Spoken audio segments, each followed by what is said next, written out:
On July 1st, 1899, little notice was taken of a little boy born in Villa Rica, Georgia, a small town some 40 miles west of Atlanta. He, one of 7 brothers and sisters, was around the church most of his early life. His dad was a devout Baptist preacher, and his mother was an organist. She started young Thomas on the piano when he was 7 years old. In his late teens, he decided to embark on a career as a blues musician, billed as Georgia Tom. This took him through the nightclubs of Atlanta to the jazz houses on the south side of Chicago. Because of his heritage, he very shortly tired of that kind of life and gravitated toward Christian music. At age 21, he joined the Pilgrim Baptist Church in Chicago, where he directed choirs and wrote more than 300 songs.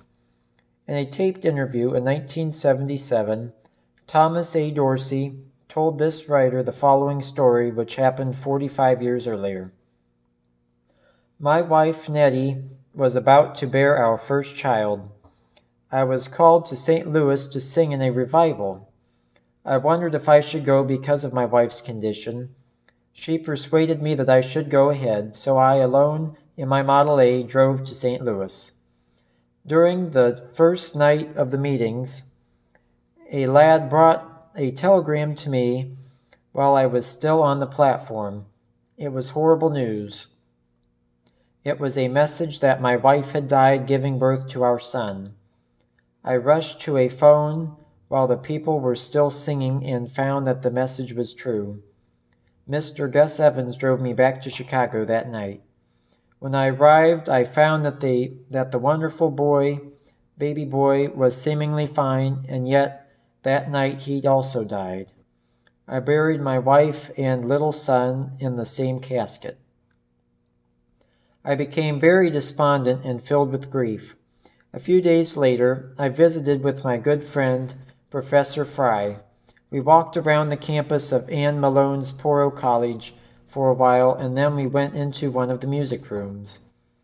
I sat down at a piano and began to improvise on the keyboard.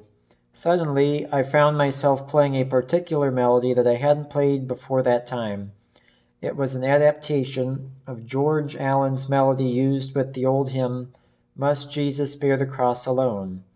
As I played, I began to say, Blessed Lord, blessed Lord, blessed Lord. My friend walked over to me and said, Why don't you make that Precious Lord? I then began to sing, Precious Lord, take my hand, lead me on, help me stand.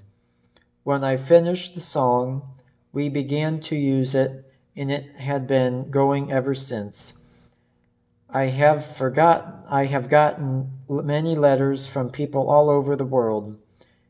It was a great tragedy, but we got the message to the world.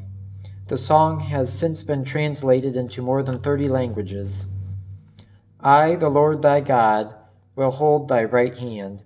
Isaiah 41, verse 13.